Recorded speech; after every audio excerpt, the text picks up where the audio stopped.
Good morning, beautiful people. Or hello.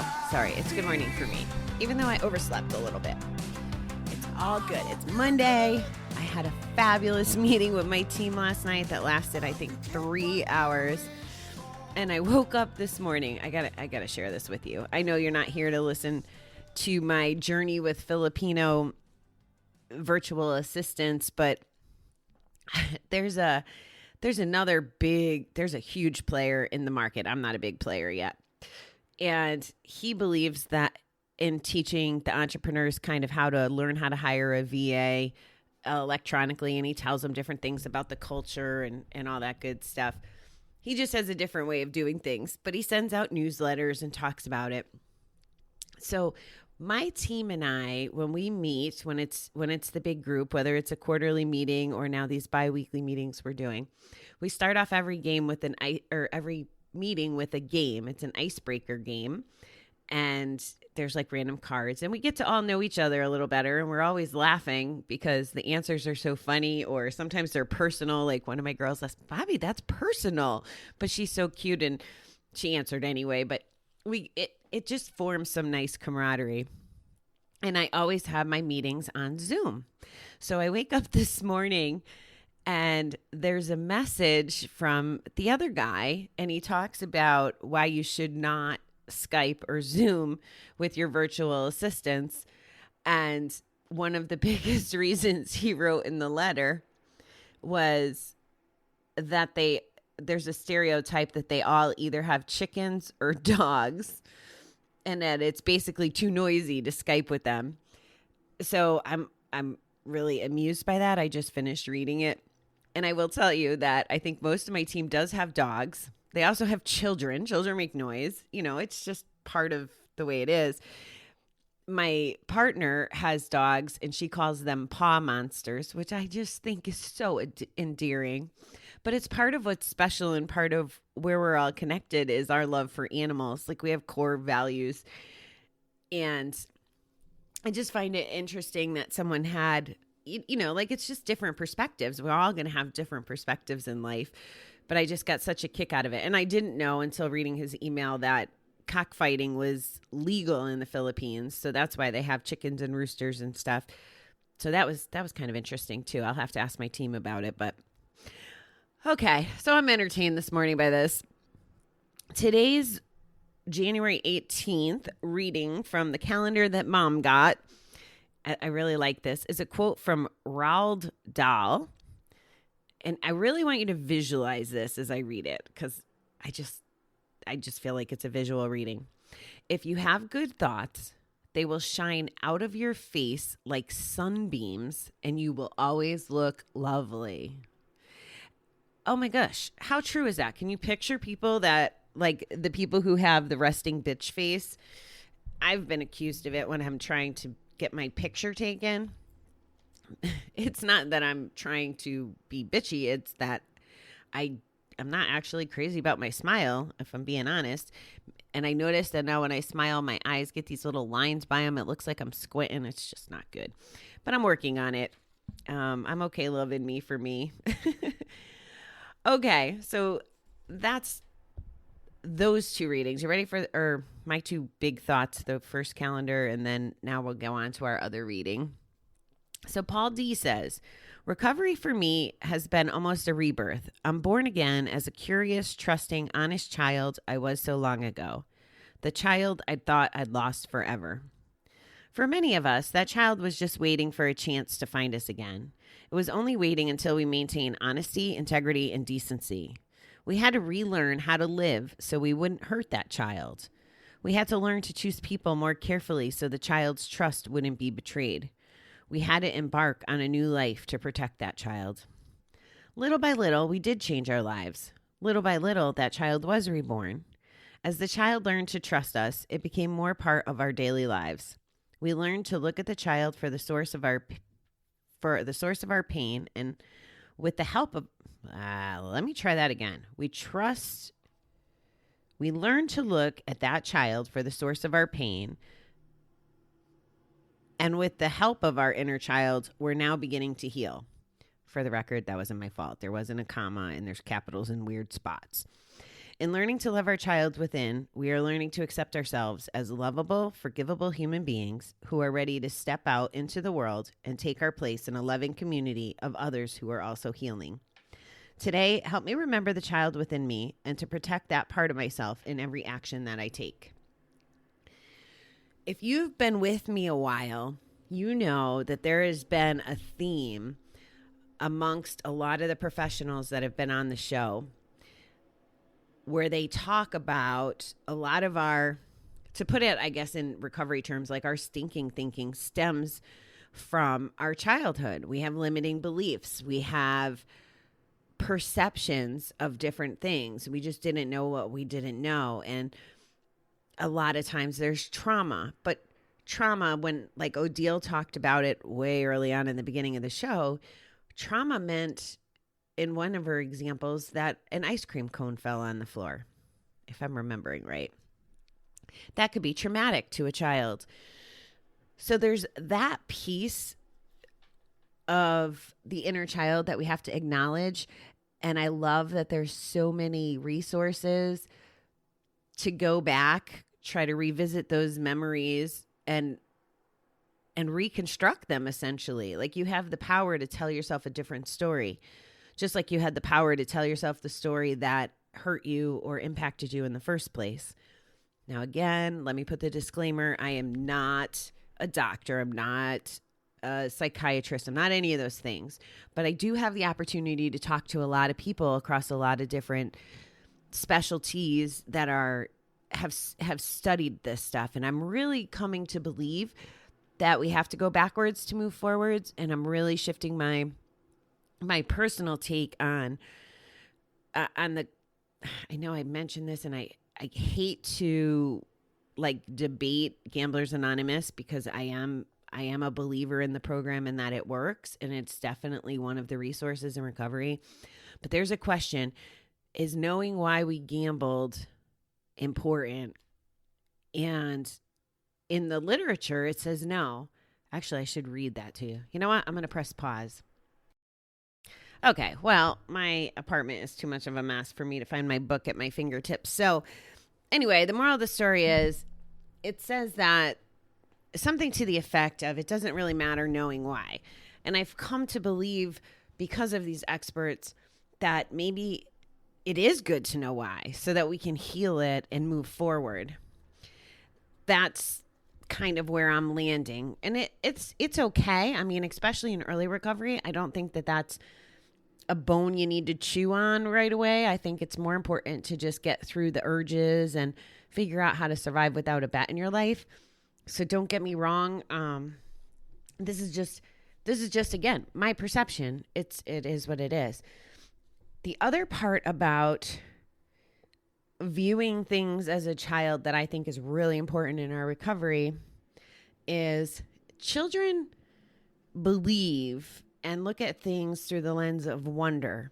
My old boss used to say, look at things with kindergarten eyes. And that's always stuck with me.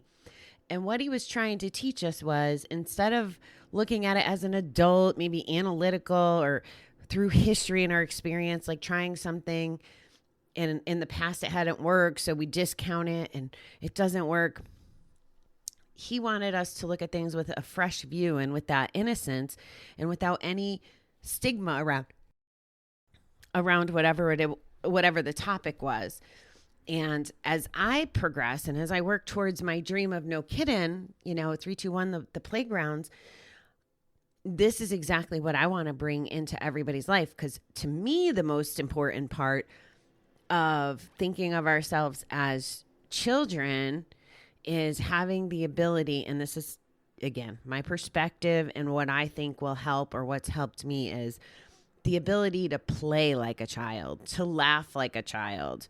Have you ever watched, a little one just do those giggles, that unstoppable little giggle where it just makes you laugh just because they're giggling and the giggling is so cute? I want us to find that space. They don't think about their giggling or laughing, that belly ha ha ha, and that's definitely not what it sounds like, what I'm trying to explain. they just do it. They just exist. They play. They, run outside and catch butterflies is kind of what I'm picturing in my head right now. So finding that piece of us helps us smile. How can you not smile when you're laughing or playing? How can you be thinking about numbing something, or that's not really a conscious level thing, I don't imagine, for most gamblers. But if you're roller skating or climbing a tree or playing tag, those things, if you're engaged and you're fully present in those activities, you're having fun. And I'm not saying we don't address the problems. I'm just saying that we incorporate that into our life. And like our calendar says, if you have good thoughts, the sunbeams will make you look lovely. They'll also make you feel lovely. Those good thoughts will make you feel energized and happy. And that's what we want to fill our bucket with, is that kind of stuff. So yeah, we still have to do the work. I think if I had to tell someone starting off, that there's different phases of recovery, but I won't even get technical that way. I just want you to know that thinking and acting like a child, and I'm not talking about the responsibility, guys. This is not a take what Bobby's saying and be like, oh, I don't have to pay my bills. I don't have to make my amends. I don't have to do the thing. That's not what I'm saying. I'm saying this feeling, this, it's almost like our inner personality. The more I've chatted with you, the more digging I've done, the more different things, the more memories that start showing up for me. And then I can look at them and be like, oh, why did I perceive this way? And what's really happening is I'm finding a lot more joy and good stuff, and looking at anything that was bad stuff. So like yesterday, I'm driving to the store, and my biological father was a musical man. Like, he could play any freaking piece of equipment, like harmonica, piano, guitar. He sang, he did all these things. I don't have any musical talent, and I've never been really engaged in music. Like, I've talked about men in my life that they listened to music. They would send me songs. One of them used to make CDs. Music, people are very connected to music, and I was never connected to music. And I had this moment yesterday. I was like, well, what if the reason I was so disconnected from music was because it had something to do with the emotions I felt around my biological father? I know this is deep psychotherapy on the way to go get a cup of coffee, but well, why would I rob myself? Because it's a what if. So let me say maybe that's why I'm not as connected to music, because it has some underlying association. What if I'm wrong too? I don't know. But this is comfort thinking for me, and I kind of liked having this potential aha moment. What if I disconnected myself from music because I associated it in a negative way? Well, what if I open my mind and start over as childlike thinking and go, oh, music's wonderful. I have all kinds of Latin rhythms and exposure to stuff in Zumba that I never had before. I have exposure to Blue October, who I love and can connect to the music on. There's how I feel in the morning when I'm dancing around. I've even opened my mind to Christian music in the last year. All of these things I couldn't do without my recovery and without having that open mind of a child. So that's the direction I'd like to think about children this morning, or being a child. And children don't hold grudges either, right? I like this sentence. In learning to love our child within, we're learning to accept ourselves as lovable, forgivable human beings who are ready to step out into the world and take our place in a loving community to others that are also healing. Do children automatically say I'm sorry when they do something wrong?